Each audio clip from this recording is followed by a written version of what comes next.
This is Today in St. Louis, focused on you.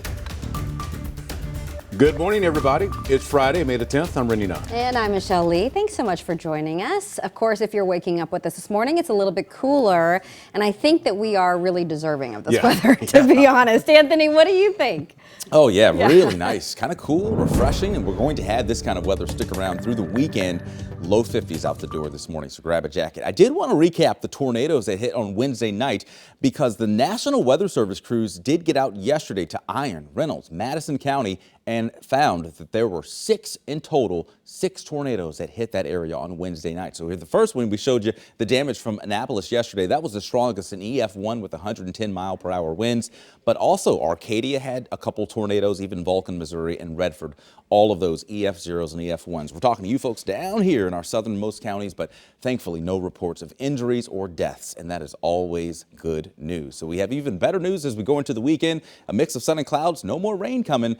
A delightful stretch of weather. Low 50s out the door this morning. Low 70s will do it for high temperatures today, so get out and enjoy. We'll talk about the rest of the week's forecast going into the weekend, Mother's Day, and next week as well. But for now, let's get over to Paul Cook and get an update on our traffic. Paul, 6 a.m. Things always get busy this hour. Definitely more motorists hitting the road, trying to get that Friday started, and we want to make sure there are no surprises out there. Conditions great here on the roads, but yeah, it's going to be about construction. A lot of it begins today, goes throughout the weekend, and well, we want to make sure you're not stuck in a delay around that where the volume goes. This is a big one here. We've been talking about 270 at 6440, just north on 270 right there. You're going to have construction for the next 2 years, and I'm going to be keeping a close eye on that because it could impact your commute. And then other construction, St. Charles Rock Road at Lindbergh. That's a big one. Making sure you know about it this weekend and alter your route because that whole bridge area is going to be closed. And then the other one, Manchester at Lindeman, another one where we are road construction weary. We'll keep an eye on that with some alternate routes and travel times this hour, so stay right where you are. This morning, police are looking into 2 shootings involving children in North St. Louis County. One of those kids, just a toddler. Diamond Palmer is joining us live in North County with where the crime was, or where the child was at the time. Diamond, what can you tell us? Well, Michelle and Renee, I can tell you that I'm live here at the North County Precinct for St. Louis County Police Department, and I can tell you that investigators are looking into both of these shooting incidents, and so are we this morning. We know from police that one of these shootings involves a 2-year-old child shot in the car. So we're going to pull up a map for you can see where all of this happened. So police say that these shootings happened a little more than 12 hours ago. These shootings happened about 5 miles apart as well, both near Interstates 170 and 70 in North St. Louis County. So that 2-year-old shot that I mentioned was just after 7 p.m. Thursday evening near the intersection of Chambers Road, just outside of the Delwood neighborhood. Police say the toddler was inside of the car at the time and have not revealed what led up to that shooting. The other shooting involving a teen happened just after 6 p.m. at an apartment complex in Spanish Lake. It's located just off of 270 and Bell Fountain Road. So we are told that the teen is expected to survive, but was taken to the hospital for treatment. Now, 5 on Your Side has been tracking crime trends in the area this year, and as of May 8th, St. Louis County has seen at least 9 children shot this year. 4 of those children have unfortunately died.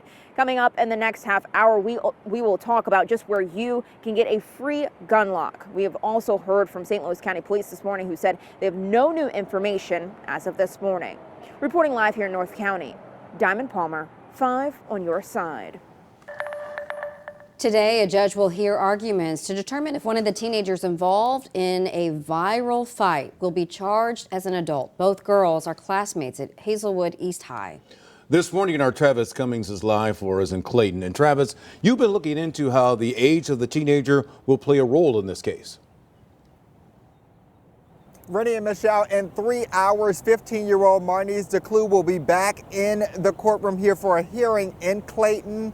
Right now, she's going to be figuring out if she'll be charged as an adult for allegedly assaulting her classmate, 16-year-old Kaylee Gaines. Now, just yesterday, we got this document. This is an update from Gaines' family. They basically said that she is doing much better. She's recovering considerably over the last month, and she's now back home here. And we're going to be kind of updating you on her status as this process goes. But I kind of want to walk you through this case and how we got here exactly. Our team has been following this from the very beginning since early March when the fight between the teens was caught on cell phone video. It happened just a mile from their school, Hazelwood East High in North County. That video quickly spread on social media. You're seeing it on your screen now, catching the attention of politicians and activists alike. We later learned Kaylee Gaines, who was in a coma and suffered brain damage from the fight, had been suspended for fighting another student the day before. Juvenile officers are recommending Marnice DeClue be charged with first-degree assault. And again, Kaylee Gaines is undergoing physical and speech therapy. She's been doing that for the last month here. Now, this morning's hearing is expected to last about an hour. Christine Byers will be in the courtroom. Coming up in the next half hour, we're going to be hearing from both sides, Marnice DeClue's attorney, as well as more from Kaylee Gaines' family. Live in Clayton, Travis Cummings, 5 on your side. All right, as you get the kids up for the bus stop this morning, grab a jacket. Temperatures have cooled down into the low 50s this morning. We will have a really nice, comfortable day with sunshine, highs in the low 70s this afternoon.